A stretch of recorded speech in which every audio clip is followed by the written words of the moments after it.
Forbes Books presents The Great Digital Transformation with Gerard Zatvani, highlighting the pioneers that reimagined possibilities and reimagined businesses. This week, we are talking about AI and how it's transforming the way we search with Laurent Simoneau, the president and CTO of Coveo. Laurent is considered one of the industry's top enterprise search experts, and Coveo is a leader in AI-powered relevance platforms that transform search, recommendations, personalization, and merchandising within digital experiences. We're going to do a deep dive on how search enabled by AI can find the proverbial needle in the haystack. Jerry, how are you? Hey, Joe, great. I'm here in the beautiful Quebec City, really preparing for a pre-launch event of the book. Excellent. And so you're always traveling, always getting around. What's going on in Quebec City these days? Oh, it's amazing. It's a beautiful fall day, and I'm surrounded here with friends. We're gonna have a party, and it's for me it's a little bit nostalgic because this is where I started my business, and this is where I'm starting the pre-launch tour, the North American book tour, and it's kind of emotional a little bit for me, surrounded by people that I know. So, amazing things. Wow. For folks listening to the podcast, watch the videos, to hear a emotional Jerry Zatvani is going to be surprising because you're all about business and getting your thoughts across, but to get emotional, this is going to be good. I'm looking forward to this, Jerry. You cannot do business if you don't put your heart in it, and the people around you and everything. It has to be emotional. If it's not emotional, it's not real. Excellent. So our guest this week is Laurent Simoneau, the founder of Coveo. Laurent, welcome to the podcast. Good morning. Thank you. Glad to be here. So I always like to ask these questions of the guests because usually I'm like the third wheel on a date. I come around to make sure everyone's doing okay. So I want to know, how did you and Jerry meet, how long you've known each other, and talk about the connection between the two of you. And by the way, I will tell you, I've gotten the answer that this is the first time we're meeting, and I've known Jerry for 20 years. So which camp do you fall in under? Yeah, it's the first time we meet in person, but I've known of Jerry. He's sort of a local legend to a certain extent. So I've known of Jerry for a long time through common friends and partners. So finally, I meet the man. Yeah, I've been called many things, but local legend never. This is the first. Well, who knows, Jerry? Now that you're an author, an entrepreneur, you're doing pretty good. So, Laurent, I want to start by talking about your journey to Coveo. We're going to talk about Coveo's story and all that, but how did you get there? What were the steps you took, your career that made you want to found a company? Speaking to Jerry in past episodes, it ain't easy in the tech world to found companies. And, well, it's easy to start them. It's hard to keep them alive. So what prepared you to become a founder at Coveo? Yeah, it was not even easy to start, actually, on my side. So just to make it a little bit more complex. So for those people old enough, they may remember a company by the name of Copernic Technologies that was based in Quebec City. And it was a desktop search aimed at consumers. So we would throw searches to Alta Vista, Yahoo, Google. You're showing your age now, Laurent. Alta Vista. People are like, what is that? Yeah. I said old enough to remember, right? And when it was time to sell the company, before that, I formed a small group at Copernic that would start building an enterprise search solution. What we did when it was time to sell the company, the acquirer at the time did not want those 15 people that were relatively expensive at the time working on a technology that had no customers and actually no ways of selling ads, because that was the business model at the time. So we spun off those 15 people into a new company by the name of Coveo, with about 3 months of cash. We could sell the old company, and we said, let's go for it in this new company. The thesis was that at the time, Google proved to the world the search box was really the universal interface for users to access information. And we looked at that and said, there's 90% of the information in the world that is not available to Google, accessible through Google. So what are we going to do with that? Let's build a search engine for all of those use cases or all of those organizations that want to search in their own content or expose some of that content to their users. And that was the thesis behind Coveo at the start. Now, Laurent, as a layperson, when you tell me Google doesn't have access to 90% of those things, as someone like me, I'm like, oh my God, I thought Google, you could find anything. So what were these things that Google was not providing? Internal databases at customers in aerospace and defense, intranets, customer service data.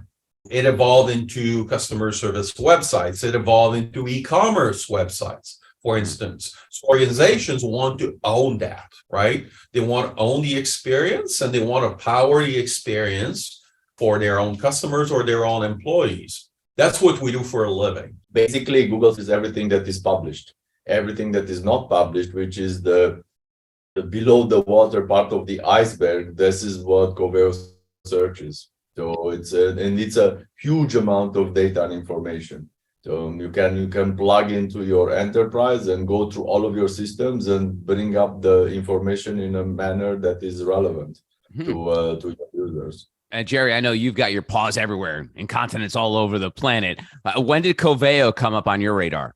Well, I knew the people that have been involved with Coveo. It's a small business world in Quebec, and I was very fortunate to be friends with one of the top execs of Coveo, and I learned about these things, and the first thing that came to my mind, hey, this is something very interesting.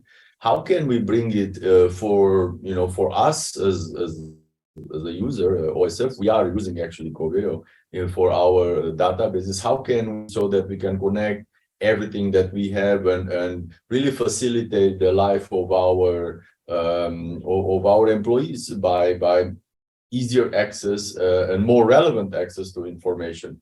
So that's how I bumped into it, and then one thing led to another. We said, well, we did it for us. Maybe we can work with other companies to help them do the same thing as we did for us. So that's kind of my journey with Coveo.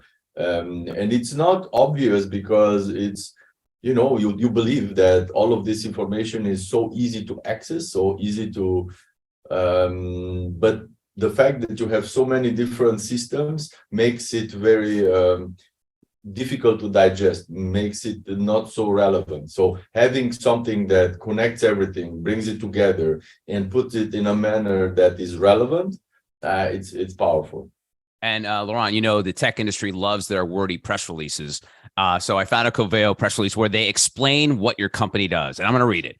Coveo's AI powers relevant interactions for hundreds of world's most innovative brands and is supported by a large network of global system integrators and implementation partners. What does that all mean? Yeah.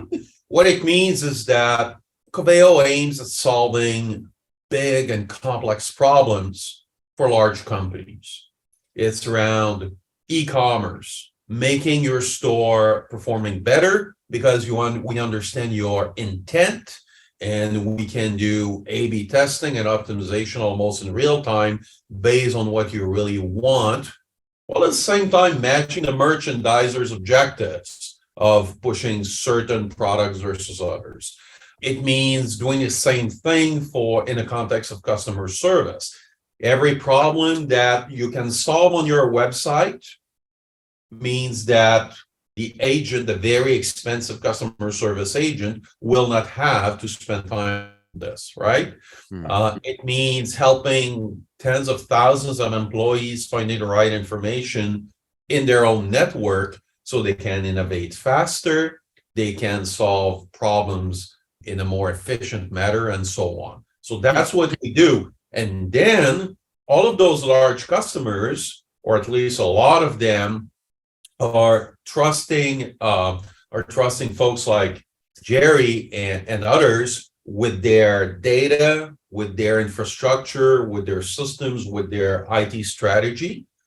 And the link between Coveo, that is a pure software play, and those customers is often to their strategic integrator and advisors.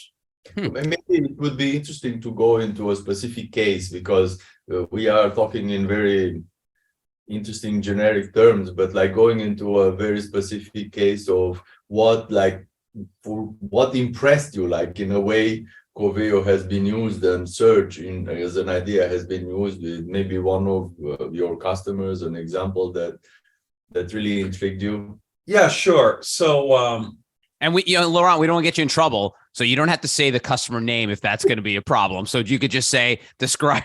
We don't want you to get in trouble today. So if you want to just describe it as what it does, and then we'll go from there. Of course. So let's talk about a very large electronics manufacturer company that sells both to large businesses and to consumers. So these folks had trouble or had challenges managing customer service. They had 20,000 agents that would handle tons of cases, right? Customer service cases. And one did not know what the other was doing. The information to solve the case may have been in system A while he was looking in knowledge base B, and maybe the answer was on the website actually. First of all, we cover all of this information, all of these systems, all of this knowledge base, all of these knowledge bases, and make that searchable in a quarter of a second. Okay. Then we add a relevance piece that is driven by AI that will understand, instead of doing keyword search, we are going to understand based on your behavior, based on what others have done before, based on your user profile, we're going to understand your intent. And then with that, we're going to measure the performance that we're bringing in terms of time to resolution for the agents. And then when we move that experience on the website, we're going to measure call deflection also for the end users. So that customer said, okay, that's great. We're saving millions of dollars with that, right? So let's apply the same technology to our e-commerce website that handles billions of dollars of transaction each and every year. So because we understand what people are looking for on the customer service side, we understand their problems, we understand how they name things, right? Depending on the region, it may be different. So we apply that to e-commerce. So when they are looking for certain kind of products, well, we're going to suggest additional products that do make sense for their journey, right? We are going to increase the basket size. We're going to increase the conversion. We are going to provide a better experience because it's faster, it's more relevant, and at the same time, and that's not trivial, because we are doing AI, because AI takes over the relevance part, all of their merchandisers that each and every week had a meeting arguing about Boost and Bury rules about the product, they had 1,500 plus Boost and Bury rules. It means that this week for this audience, we're going to boost this product and we're going to hide this product, right? Merchandising rules. Well, with AI, we've cut 1,500 to about 30 rules, and we've increased conversion by 10% and revenue per visit by 14%. Wow. So all of these merchandisers now, instead of arguing around a spreadsheet each and every week, now they can do more strategic work, which is more relevant for the company. And I guess it's more fun for them too. You have situations where you just bought something on a website, and then the same website is suggesting you to buy the same thing again just because you bought. Yeah. how smart is that? Like we need to do things in smarter ways. We need to bring technologies that can provide a better customer experience overall. And I think that with this AI-enabled search technology, you can accomplish that. But even more so, what's important is to shift the work burden, the workload from menial, repetitive, I would say somewhat mindless types of tasks towards value-added tasks, because there are so many things, like people always complain in their jobs that they cannot do something meaningful because they have to spend this huge amount of time on doing stuff that is not really value-added. So that's the idea, is to shift as much as possible the time spent by your people towards stuff that is really value added, that is really smart, that is additive to your business, because there is so much more that they could do. They could try new things. Because AI will not be solving for everything. Will solve for certain types of problems, but then other things, you need to bring the human creativity. You need to bring in the people to address these topics. Interesting. And earlier, Jerry, Laurent gave you a lovely compliment, said that you were a legend and they should probably build a statue about you. So talk to me about Coveo and Laurent. What separates Laurent's team from other folks in that industry? They are visionaries in the space. Really, it's the way they approach enterprise search and the way they apply AI to it. They are really visionaries, and it's not for nothing. Like this management team that is working in building up Coveo has been involved in the past with other enterprises and building them up, and it's a very smart and savvy team running it, and Laurent with the brain to put this vision in place. It's they are reimagining and building the future of enterprise search. So that's why I'm also so very interested in what they are doing and watching them and collaborating with them, because it's very innovative. Like they are really thinking outside the box and looking at things in ways that, it really surprised me how they applied, for example, how they applied search to e-commerce in order to increase relevance and therefore increase the conversion rate on e-commerce, which is the holy grail in e-commerce. When you're talking to someone that is doing e-commerce, it's always about conversion this, conversion that.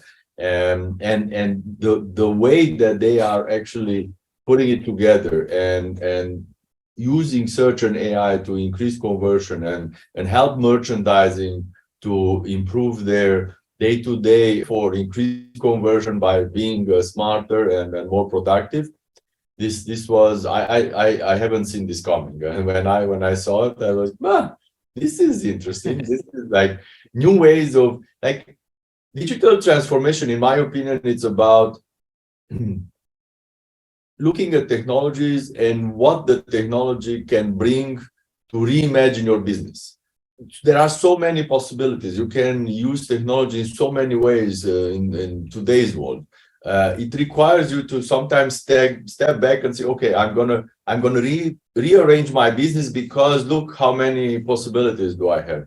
And bringing these things to your table, I think it's very, very interesting, and it's very interesting to be surrounded by people and companies and players that can always raise you to the next level, can push you to the next level, and challenge you. Sometimes it's challenging because you haven't thought about it like this.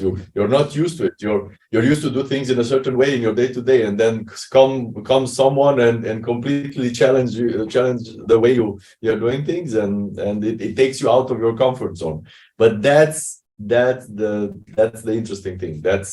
That you should embrace it. You should think about it. You should analyze it. That's the part that will push you forward. And Laurent, Jerry moved us into this direction, so let's go there. And I've kind of thrown you some softballs along the way, so now it's time for the tough questions. Digital transformation, that's why we're here. That's what we're talking about. When someone asks you what digital transformation means, you heard Jerry's take on it. To you, what does digital transformation mean to you and Coveo? It means using technology and processes, new processes, to replace repetitive, boring, unproductive tasks that have been there for 20, 30 years. And digital transformation means also creating experiences both for employees and customers of an organization that are personalized, that are tailored for you, that are one-to-one. It means experiences that are relevant, that are linked to your intent, that are secure. So we care about the privacy and security, especially these days, right? And it means to create value. You will do digital transformation to lower your cost, but most of the time it will also increase your revenues as an organization. It will increase your productivity, and it will allow your organization to go into areas that would otherwise be impossible to contemplate. And it will allow you to compete. So for me, digital transformation, it's the umbrella that covers all of these aspects of what's happening right now. It's driven by AI, it's driven by technology, and it's quite exciting. There is an interesting thing going on, I don't know, in the auto industry. So the way the German manufacturers build their cars is to have all of the options, all the nice to haves. It's a lot of, so you end up with the manufacturing line. If you want your car super customized and personalized, you will have to wait for it for 6 months, a year. Tesla, Elon Musk said, no, we're going to build one car, the same car with all the options, and we're going to enable and disable them based on your preference. And we can even do something that is more customizable. So that's something that digital transformation can be done. So it's really taking you out of your way of doing things and rethinking, like why should we build like 10,000 types of cars? We're going to build one type of car, and we're going to customize it and personalize it with software, because the technology is there. The technology allows us to do it, so why not do it? Well, Jerry, there is that old English saying that variety is the spice of life, but I guess you are not you are not in that camp, I guess, Jerry. You can get to variety in various ways. Like you can have variety enabled in very different ways. It's like I've been walking around in München this summer to a BMW museum, and they are now showing off a car that can change its color in any way that you want.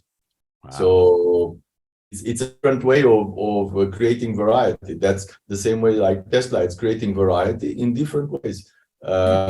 Because technology enables you to do it in different ways. So you don't necessarily have to do it in the, I would say, more traditional way, where you would build a car and you would really adjust everything to make it like that. But you can approach it in different ways. I don't think my Subaru is going to change any color anytime soon, Jerry. I'm going to have to paint it. I don't think there's going to be a button for my Subaru to do that. You may change your Subaru, though. That's right. That's probably it, Laurent. Hey, Laurent, you mentioned earlier when we talked about your explanation for digital transformation, you talked about being specific, especially in the B2B sense when you're speaking to another company, being very specific to their needs. And I know for many a company, for scaling, you have to create a one-size-fits-all model that can be replicated. I mean, everyone's looking for that one thing and then replicate it over and over again. So how does a company like yours scale when every time you work with a different client, it's a different thing?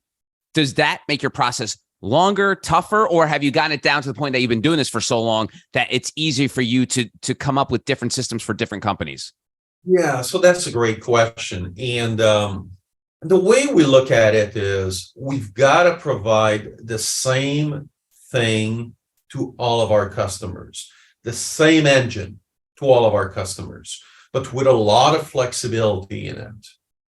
So then folks like Jerry and Jerry's team can adapt, can build can tailor to each large customer's specific needs. And that's the beauty of it, right? Our job is to provide a very robust platform on top of which others can build for the specificity of each and every customers. Interesting. I would say, think of a car analogy now that we are talking today. Yeah, sure. Like you have one engine and you can have different models, different cars that are using the same engine, and you can even connect it with different wheelbases. You can connect it with different suspension. You can connect it with overall the different makes of a car, but it's the same engine that runs a car. So having a powerful AI engine that brings the data together, and that's I guess that's the commonality between all of the customers. And then what you feed into it, because the same engine can go with gasoline 100%, or it can be a bio mix, or it can be 100% ethanol, or whatever, the same engine. So depending on what you put into it, you will get out a different result, different power.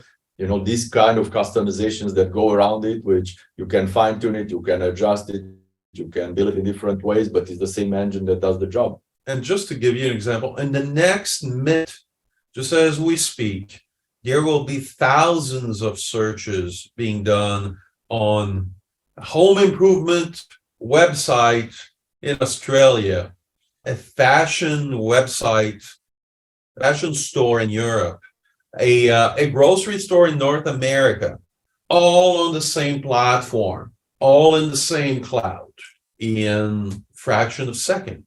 So that's our job. But then to adapt it to each of those specific use cases, that's Jerry's job, basically. And I want to pull a thread a little bit on what you mentioned, Laurent, and pitch it over to Jerry. Jerry, Laurent was talking about the word flexibility. How important is that word when it comes to any tech company, no matter what you're doing? The idea of not being stuck in one way, creating this one engine, doing it one way, but creating something that can be flexible. Break that down for me, Jerry. Well, in our world, especially when you are in a B2B context, when you're behind the wall, where you have access to a lot of systems, you know, we sometimes encounter situations where our customers have legacy systems. And by legacy system, I mean like Alta Vista type of old system, like 20, 30 years old IBM mainframes that connected to an AI search, you know, that's when the flexibility comes in. That's when you need to be able to call up, say, hey, Laurent, look, I have here a situation that I never thought I'm gonna find. You need to connect this mainframe to your system. How do I do that? How can we actually plug into that? And how can we gather the data and process it in a meaningful way? That's when flexibility comes in. That's when you need to all the time add on top of it and connect it with other new ways, new systems, in order to make it powerful. And Laurent, when did you realize the importance of flexibility when building Coveo? So one early board member told me, Laurent, apps are a piece of technologies that are going after one specific problem. Apps take less time to build and they're growing faster. But platforms, meaning something on top of which you can build a lot of apps, they are more expensive to build on your side. They take more time, but they're worth a lot more in the end. I said, oh, that's cool. So that's why we started thinking about building a platform to start with. So we would have this kind of flexibility and we could adapt over time to multiple problems that could occur. So if you didn't meet that board member, you probably would have developed the next dating app or something like that, right? Just like every tech entrepreneur nowadays, you just want to build an app and be done with it. Maybe, no, maybe not. Laurent likes complicated. Laurent doesn't like simple. Yeah. Challenging problems, big brain problems, this kind of. Yeah, and we like to build technology to solve our own problems to start with. So dating app, I did not have this need. Well, you know what? We have to address the invisible 500-pound elephant in the room, and that's AI. It's been discussed much upon in this conversation. And it's so funny. I just spoke to someone who works in the DoD's AI department, and we joked about the fact that people outside of the tech industry, the only thing they think about AI is the Terminator movies. They think Skynet, they think robots are going to take over the world. And they're like, my God, we are like decades away from anything like that even possibly happening. So when you're having conversations with folks, not industry folks, but people outside the world, when you try to explain to them AI and the importance of it and what it actually is, how do you say it to those people?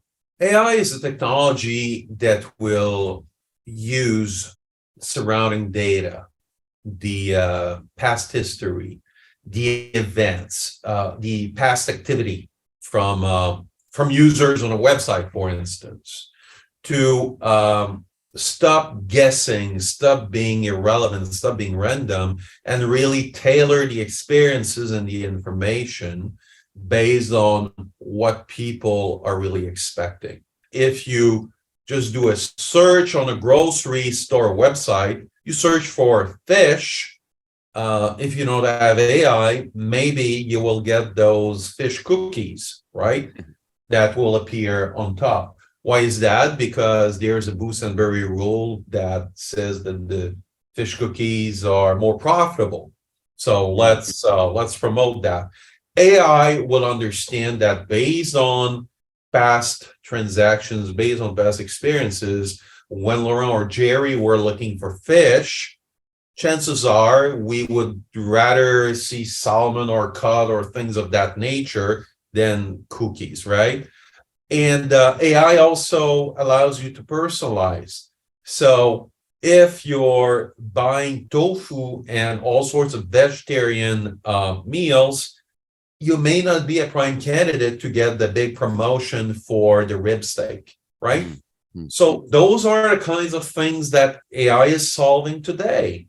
And it helps better experiences. It helps having customers that are more happy. And it helps merchants compete with the likes of Amazon and others that are using these techniques.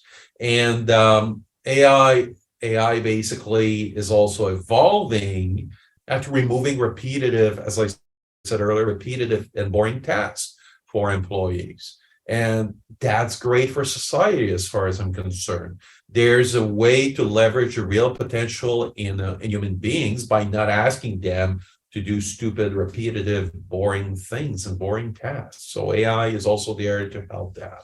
We live in a very paradoxical world where a lot of AI is being used more and more, but somehow you cannot find people for your job positions that are open. We have many open positions. You cannot find people. And this is not just in tech. Look around. The situation in the US, it's just a very tough market. And with all this AI technology, with all this technology that supposedly are there to replace people. Because AI is not that, it's not about replacing people. It's about specializing on some task in order to remove these mindless, repetitive tasks from people, to make them more productive, to make them more valuable to the organizations, to augment them. That's how AI is being used today, and we're just at the beginning, because the possibilities are endless to how can we transform what we do by using more and more of this AI. But it's not about replacing people as much as it's about augmenting people, helping people, making them more relevant, helping for them, even in terms of getting better at what you are doing, learning faster. AI should be there to help you move faster, to help you grow faster. There are ways in doing this. So we are not in that Terminator movie where AI are going to take over the world, but we are definitely in a world where there could be a great potential of improving our lives significantly by using AI. And Laurent, obviously, the human factor plays a big part in AI. People just think, oh, it's just the computer doing things, but you need humans to input all this data in there and be involved with it. Talk to me about the connection between humans and AI. Yeah. So AI, in a way, or at least in the world I'm in, AI is to understand human behavior based on past experiences and based on past interactions, and understand that to predict the next interaction or how the next experience should look like. So if you don't have those previous interactions with humans, it's really hard to predict the next one. And Jerry, what do you see as the future of AI? You say Skynet's not coming anytime soon. What are the next logical moves that AI will make? Well, it's definitely going to transform the workforce. At least in my world, in services business, a project that you use the 4 consultants to deliver this year. Next year, you're gonna use 3 consultants and some kind of AI productivity tool. And this will enable you to actually do more projects, better work, grow your team faster. I don't see it as a workforce shrinker. It's a workforce expansion tool and making you be better at what you're doing. I mean, in simplest terms, Jerry, it's like you said, AI is going to do stuff that humans not only don't want to do. No human is going to want to sit there and input all this data all day long. It's a lot of hard work. It's about making your job more meaningful, making your job more relevant. How can we remove the things that are repetitive or things that you don't necessarily like from your day to day? And how can we give you something that is more meaningful, more engaging, more interesting to do? And because that's where we want the humans to be. That's what they should do. We had this industrial revolution, then we have this services revolution. Now we are in a kind of a 4th generation revolution where augmented AI is helping people to work smarter and better and more productive. Excellent. And Laurent, as we wrap things up, we talked about the future of AI. Let's talk about the future of Coveo. In 2021, you guys closed on a $250 million IPO in the Toronto Stock Exchange. Congratulations on that. What does that mean for the future of Coveo? I don't think he's allowed to talk about it since you are listed, no? Or I don't know what are the rules. Yeah, no, I can't talk specifically about the stock or the news or so on. So what I will say though is the future for Coveo is bright because the problems that we're going after are getting bigger and bigger. So the more we look at this, and the bigger the problem it is. The massive amount of data of users going self-service, of the massive amount of competition of the likes of Amazon and others out there require traditional companies to accelerate their digital transformation and to accelerate the adoption of AI to compete, to serve their customers better, to leverage the talent of their employees in new ways. And we're there to help. We're there to help by helping them sell more, helping them serve their customers better from a customer service standpoint, and helping them leverage the talent and the potential of their employees. For them, I guess the more data it is, the more complex the topic it is, the better it is for you guys. Yeah. Like, it's like you're into solving complicated, complex problems, and that works perfectly for you. Like, so the more situation gets complicated, the better it is for Coveo. Exactly. Everyone else wants it easy. Coveo, they want it a little harder, it sounds like. Let's put it this way. We want to solve big problems. And big problems, by definition, it's not easy to solve. So that's what we're doing. That's where we're going. That's what we are doing. That's what we are aiming at. Excellent. Well said. Laurent, thank you very much for joining us today. Really appreciate all the information. Thank you. It's been a pleasure. That was Laurent Simoneau, the president and CTO at Coveo. Find out more about the work they're doing at get.coveo.com. This has been The Great Digital Transformation with Gerard Zatvani. To participate in the conversation, go to gerardzatvani.com. The Great Digital Transformation is a production of Forbes Books.